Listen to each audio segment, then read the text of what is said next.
Eh bien salut tout le monde, c'est AZK, bienvenue pour ce DeFi Actu du 22 février 2025, bon week-end à tous, pas mal de news pour aujourd'hui et on commence par deux petits trucs autour du fameux audit qu'il pourrait y avoir autour de Fortnox. On a tout d'abord le sénateur Rand Paul qui a déposé sa demande officielle pour cet audit. Pour ceux qui sont complètement passés à côté de cette histoire, en gros Fortnox c'est un des endroits où est détenu l'or américain, je sais plus combien il y en a exactement, je crois que c'est 5000 tonnes d'or, quelque chose comme ça, sauf qu'il n'y a pas eu d'audit depuis 70 ans si je dis pas de bêtises, et il y a une cinquantaine d'années, dans les années 70, c'était pas un réel audit qu'il y a eu. Donc assez curieux d'avoir la suite de cette histoire, est-ce qu'il manque vraiment de l'or dans les réserves ou quoi que ce soit? J'ai quand même l'impression qu'on va être sur c'est quoi l'expression? Un nothing burger, quelque chose comme ça? Ouais, en gros, je pense qu'on va en entendre beaucoup parler pour pas grand chose au final. On verra bien. Peut-être que je me trompe, peut-être que je suis dans le faux. On a Trump aussi qui a déclaré ça en direct. Nous allons aller à Fortnox pour voir si l'or s'y trouve.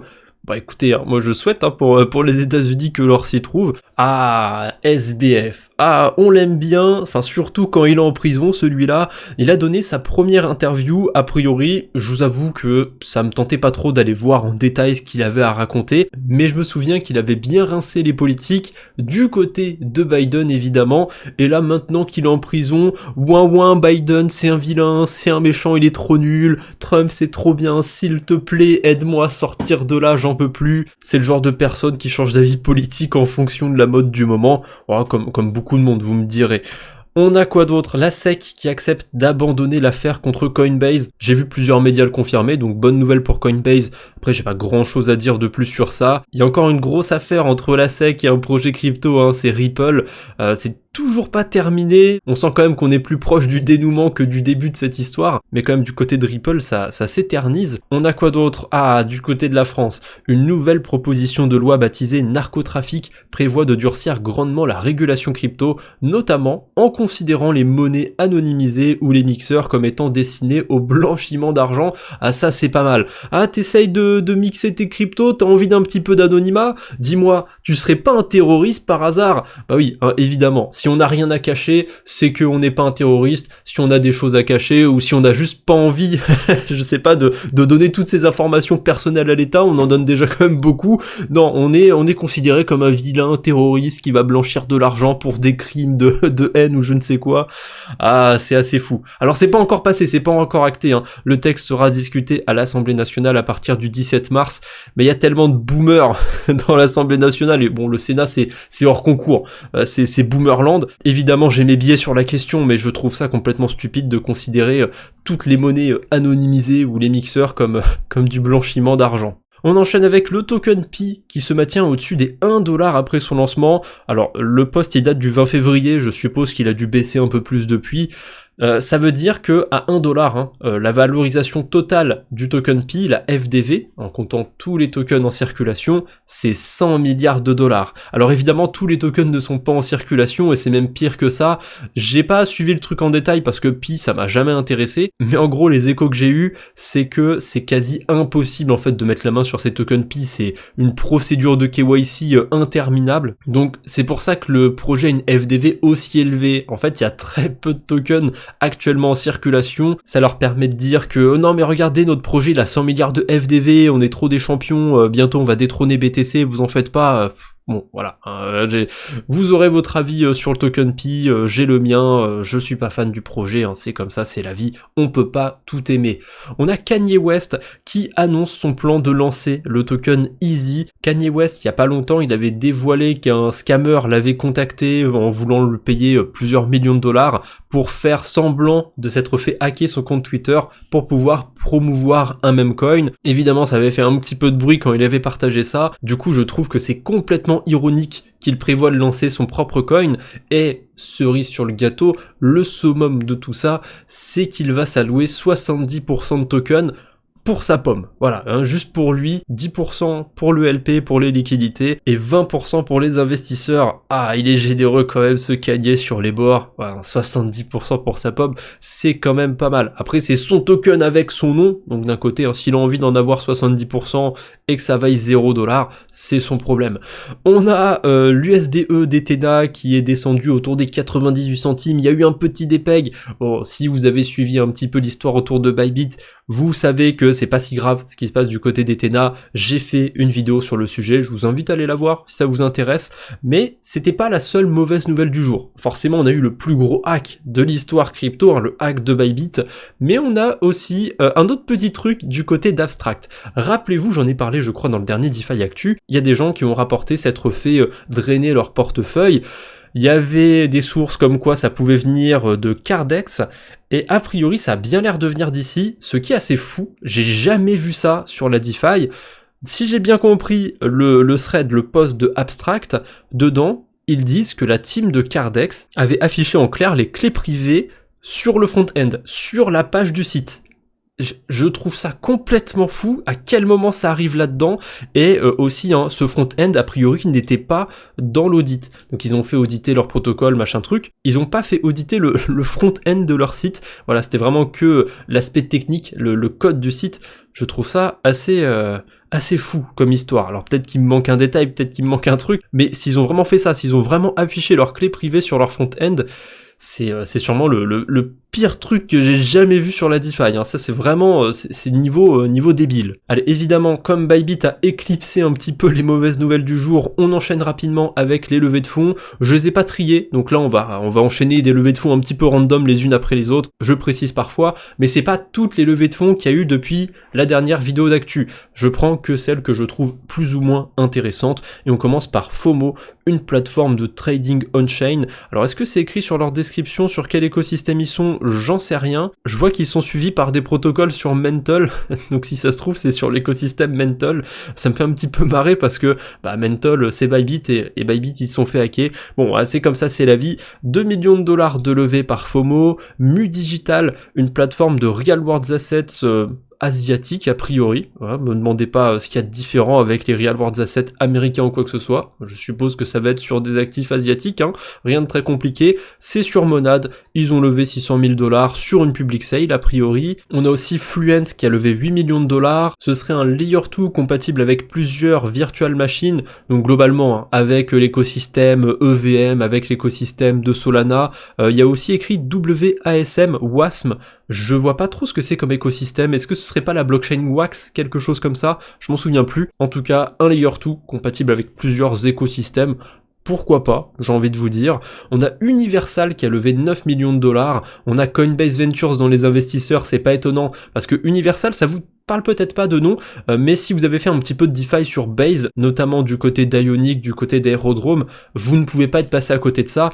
On a du USUI, du USOL, du UDOGE, du U machin truc. On a plein de tokens comme ça qui commencent par U. C'est des tokens bridgés sur la blockchain Base, pas que, mais ils sont quand même beaucoup sur la blockchain Base Universal. Et je sais même pas s'ils ont leur propre token, donc peut-être qu'il y a quelque chose à farmer du côté d'Universal. Je vous avoue que j'ai jamais trop creusé ce qu'il y avait à faire sur leur écosystème, on va dire, sur leur écosystème de tokens. Il y a peut-être des trucs sympathiques à faire, mais globalement, hein, ce qui permet de faire Universal, c'est d'avoir tous les tokens dispo sur la DeFi et en particulier sur Base. Je pense qu'ils sont pas que sur Base, je crois qu'ils sont aussi sur Ethereum, sur d'autres écosystèmes, mais le UDOGE, le USUI, le UAptos aussi, on va les retrouver surtout du côté de Base pour le moment. Donc pas étonnant de voir Coinbase dans les investisseurs. 9 millions de levées, je crois que je l'avais déjà dit. Ensuite, Solo AI qui a levé 2 millions de dollars, une plateforme de création de musique avec de l'intelligence artificielle. Ah, c'est super, on adore l'intelligence artificielle, c'est trop bien. On a Mansa, une plateforme de paiement cross-frontalière focus sur l'Afrique. Ouais, c'est bien compliqué, hein, mais globalement, c'est une plateforme de paiement, et il y a Tether dans les investisseurs.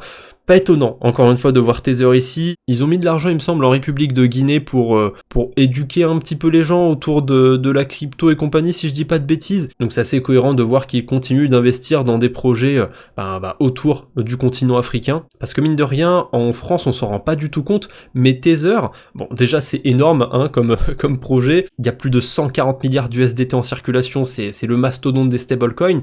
Mais en termes d'utilisation, on s'en rend pas compte. Pourtant, dans certains pays, hein, si on va en Turquie, si on va en Amérique du Sud, si on va en Afrique aussi à certains endroits, eh ben l'USDT est utilisé, et j'ai quand même la sensation qu'il vise de plus en plus les pays en développement, on va dire, ou les pays moins développés. Je pense pas que ce soit des gros méchants non plus, mais ça montre quand même que, eh ben, le dollar américain, il essaye de se faire sa place un petit peu partout dans le monde via ces nouvelles formes. Les États-Unis ne freinent pas du tout Tether par rapport à ça, parce que ça va un petit peu dans leur intérêt. Ça permet aux gens, plus ou moins, d'adopter le dollar. C'est quand même assez intéressant de regarder tout ça, de regarder où Tether met du pognon. On a Acre, un protocole de staking sur BTC, donc je suppose que ça va se passer autour de Babylone, qui a levé 4 millions de dollars. Je connaissais pas du tout, vu que c'est un protocole de staking, il y a moyen je pense de farmer quelque chose, donc j'essaierai de jeter un œil, un de ces quatre, et s'il y a des trucs sympathiques à faire, je finirai par en reparler sur la chaîne. Allez, après les mauvaises nouvelles, après les levées de fonds, c'est la Minute DeFi, quelques actualités qui ne méritent pas qu'on s'attarde dessus, mais qui sont quand même intéressantes, et on commence par World Liberty Financial, plus connu sous le nom du projet DeFi de Donald Trump, même si c'est pas lui directement derrière. Donc, World Liberty a acheté 548 000 tokens SEI pour 125 000 $. Je sais pas pourquoi en particulier ils sont exposés au token SEI, mais ils se diversifient un petit peu. Ils ont acheté du token Move, ils ont acheté du token Tron, je sais plus s'ils ont acheté d'autres tokens aussi, mais voilà. Maintenant, une petite bille sur le token SEI, c'est pas grand chose, 125 000 $ par rapport à ce qu'ils détiennent. Je sais plus combien ils ont exactement sur leur portefeuille, mais on parle en centaines de millions de dollars.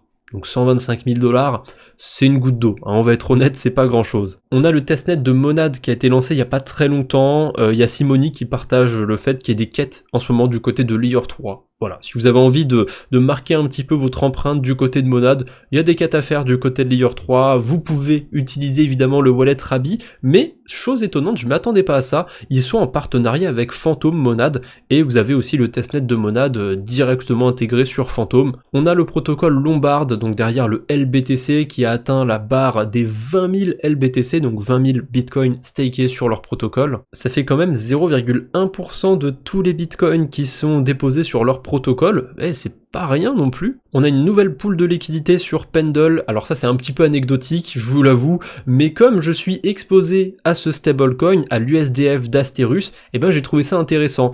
Dans mon dernier journal DeFi sur la chaîne principale, je me plaignais que le rendement était pas sexy sur le protocole, et ben là, grâce à cette pool sur Pendle, je peux venir choper 15% d'intérêt annualisé, c'est du rendement entièrement en stablecoin en plus, puisque c'est quand on vient s'exposer au principal token. Bref, plutôt sympathique cette pool de liquidité, donc je vais continuer de farmer sur Asterus, et sans surprise, hein, j'ai déjà bougé mes stablecoins, je les ai déjà foutus sur Pendle, je les ai même mis sur Equilibria, un protocole qui vient par-dessus Pendle, tant qu'à faire, hein, ça me permet de récupérer aussi quelques incentives.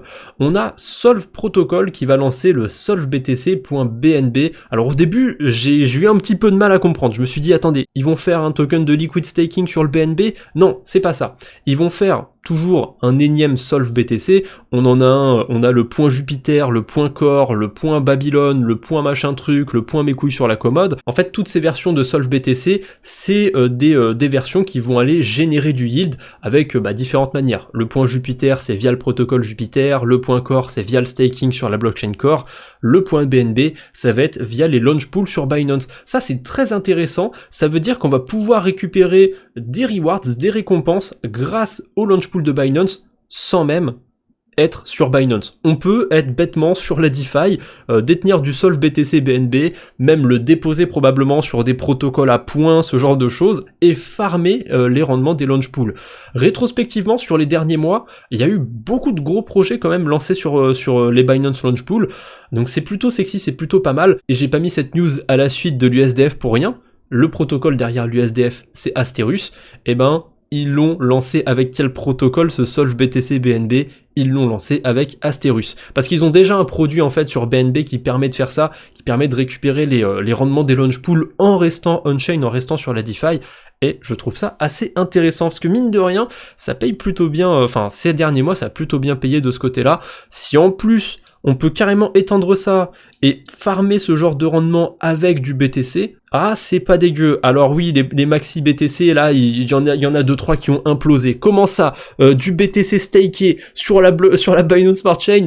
Oui, je comprends que les moins dégènes d'entre nous peuvent être un petit peu choqués par ces propos, mais bon, je suis du côté des gènes de la force, donc ça me choque pas tant que ça, et même, je suis quand même content de voir ce produit, mine de rien, ça m'intéresse un petit peu. On enchaîne avec le point airdrop, et on commence par l'airdrop de Kaito, qui m'a complètement surpris. Ok, c'est mon premier airdrop d'influenceur, laissez-moi savourer le moment, j'ai eu 112 tokens Kaito, que j'ai convertis en USDC, j'ai un petit fun fact, je vous le dirai après vous avoir parlé de cet airdrop, mais globalement, le seul truc que j'ai fait, c'était de connecter mon compte Twitter, et il y avait un vote à faire pour des protocoles. Je savais même pas qu'on pouvait voter, je pensais que c'était juste un truc à base de tweets du côté de Kaito. Donc j'ai été voté pour Lombard, je crois que j'avais 13 voix, un truc comme ça, et j'ai réussi à récupérer 112 tokens Kaito. Voilà, j'ai juste été spéculé sur l'airdrop de Lombard, j'ai connecté une fois mon compte, j'ai récupéré 100 balles. Je pense que c'est parce que j'ai quand même un compte Twitter avec de l'activité, mais quand même je m'attendais pas à autant pour si peu. Alors étonnamment du côté on-chain, aucun token pour ma part. Il y a certaines personnes a priori qui n'ont pas de points de yaps sur Kaito et qui ont quand même eu des tokens, donc dans le doute, allez connecter votre compte Twitter si vous avez utilisé Kaito, allez connecter votre adresse EVM, on sait jamais, il y a peut-être quelque chose à récupérer. Par contre, un truc assez bâtard, ils ont mis 4$ de frais à payer en Ether pour récupérer son airdrop.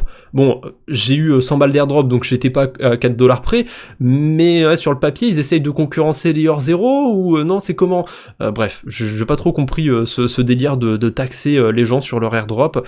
Et fun fact, du coup, maintenant j'y viens, qu'est-ce que j'ai à vous raconter sur tout ça? Alors déjà, pour échanger mes tokens Kaito, j'ai utilisé Bebop, parce que Bebop, quand il y a un token qui est lancé, qui a des VC derrière, en général, ils le listent dès le début, et ils ont de bonnes liquidités dessus. Donc si vous avez un airdrop en grosse quantité à dumper, en général, ça marche bien sur Bebop, étonnamment. Et sur les USDC que j'ai récupérés, j'en ai donné une bonne partie à ceux qui sont sur la guilde des carabistouilleurs sur Layer 3. Voilà, je vous ai fait un petit airdrop pour ceux qui étaient les plus actifs ces derniers jours, sauf qu'à un moment, je me suis trompé sur le copier-coller d'une adresse et j'ai envoyé 15 USDC sur un smart contract. En fait, sur Layer 3, si on a un nom de domaine Ethereum, on peut le mettre directement et ça va être affiché, sauf que moi, sur Rabi, je peux pas, sur la blockchain base, envoyer directement à un ENS. Donc je vais voir sur la blockchain à qui appartient ce nom de domaine, donc ça me montre l'adresse à qui appartient ce nom de domaine, mais ça me montre aussi le smart contract qui a émis ce nom de domaine.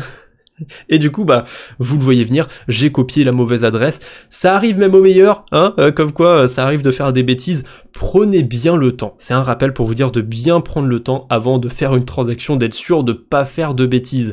On a aussi l'airdrop de Rivals qui est disponible. Bon, pas éligible de mon côté, j'ai pas du tout suivi ce projet, mais je sais que Tremio l'a suivi a priori, puisque ça a été ajouté sur le track, et il l'a carrément ajouté avant même que le claim soit disponible, quand il y avait le checker, donc Grand Prince, merci beaucoup à lui de m'aider à le mettre à jour encore une fois, et n'hésitez pas à aller voir, il y a d'autres airdrops aussi, peut-être que vous êtes passé à côté d'un airdrop par-ci par-là, si vous avez farmé sur Core, il y a eu des tokens qui ont été distribués il y a pas très longtemps, Etherfi c'est pareil, bon la saison 4 elle était nulle à chier pour être honnête, mais bon, sait-on jamais, si vous avez peut-être quelques tokens à récupérer, Story, Berachain, Venice, Kria. Attention par contre, j'ai remarqué un truc, dans les airdrops qui se sont lancés récemment, il y en a pas mal qui se terminent autour du mois de mars, ça se fait de plus en plus d'avoir un airdrop qui est réclamable pendant un mois, voire moins d'un mois. Il me semble que pour Kaito et Rivals, c'est le cas. Rivals, c'est écrit sur le post d'Airdrop Adventure. C'est disponible, c'est réclamable jusqu'au 14 mars 2025.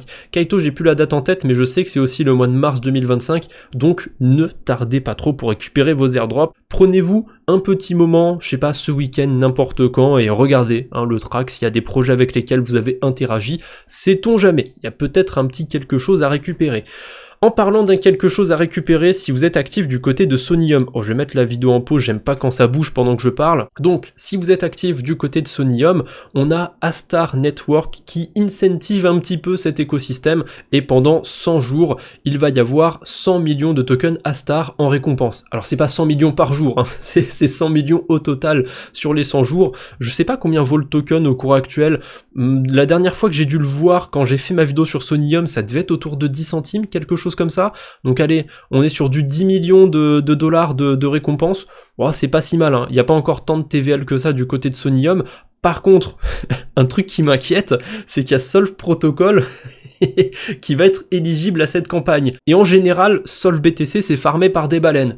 Donc, il y a peut-être 2-3 trucs intéressants à faire sur l'écosystème Sonium, j'essaierai de jeter un œil, je peux pas avoir les yeux partout non plus, en ce moment avec Sonic, avec Berachain et compagnie, je regarde aussi un petit peu, je suis retourné sur Fraxtal voir s'il y avait 2-3 trucs.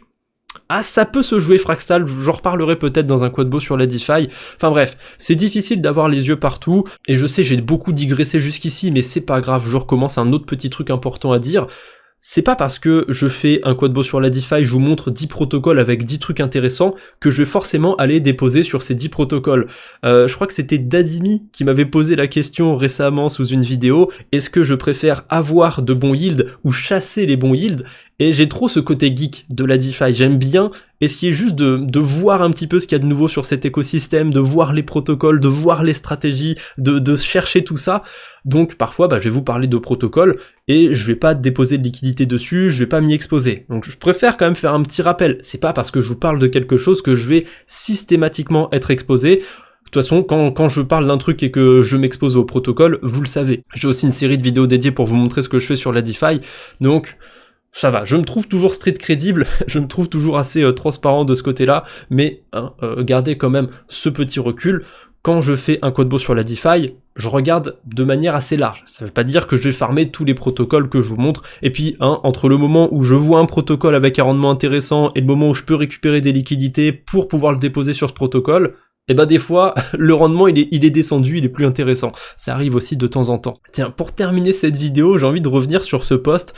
J'avais fait un post en novembre 2024 quand on était pas encore aux 100 000 dollars sur BTC, on avait passé les 90 000 dollars, et du coup, je demandais à la communauté, est-ce que vous avez pris des profits à partir de ce moment-là? Est-ce que ça y est, c'est les 90 000 dollars? À l'époque, il y a pas mal de gens qui disaient prendre des profits avant les 100 000 dollars, parce que 100 000 dollars, c'est le chiffre psychologique, il faut absolument prendre des profits avant. Est-ce que vous l'avez fait? Alors j'avais posté ça en novembre 2024, mine de rien, si vous aviez l'intention de le faire, vous pouvez pas dire que vous avez pas eu le temps de le faire. On est encore aux alentours de 90 000 dollars, on est même allé au-dessus des 100 000 dollars. Alors oui, il y en a forcément qui attendaient 120 000, 150 000, 200 000. Je vous dis pas qu'on n'y arrivera jamais, mais on n'y est pas encore arrivé jusqu'ici. Donc est-ce que vous avez déjà pris vos profits ou est-ce que vous êtes encore to the moon, vous y croyez à fond? Dites-moi ça en commentaire. Bon, sans surprise, hein, j'ai 50% du portefeuille en BTC, donc vous vous doutez bien que j'ai pas particulièrement pris de profit de mon côté. Pour moi, en ce moment, c'est juste trop intéressant d'être exposé au BTC, entre les protocoles qu'on peut farmer, entre le fait que ça a l'air d'être le seul qui est pas parti pour un bear market pour l'instant, je me vois difficilement me séparer de mes BTC. En tout cas, si jamais je m'en sépare, il y a de très grandes chances que ce soit pour des stablecoins et pas pour d'autres cryptos. J'aime pas trop utiliser du BTC pour le trader sur d'autres coins, c'est généralement casse-gueule ce genre de move, il y en a peut-être qui arrivent bien, mais en général je préfère, si je dois vendre du BTC, ce sera contre des stables et si jamais il rebaisse plus tard, si j'ai la chance, j'en rachèterai plus quand il aura baissé. Sinon tant pis, j'en rachèterai pas, c'est la vie. Faut bien prendre des profits un moment, je compte pas m'enterrer avec mes BTC pour ma part. Allez, assez de digression, c'était assez long comme ça, j'espère quand même que ce format vous a plu. On se retrouve bientôt j'espère. D'ici là, portez-vous bien, c'est le plus important. Salut tout le monde!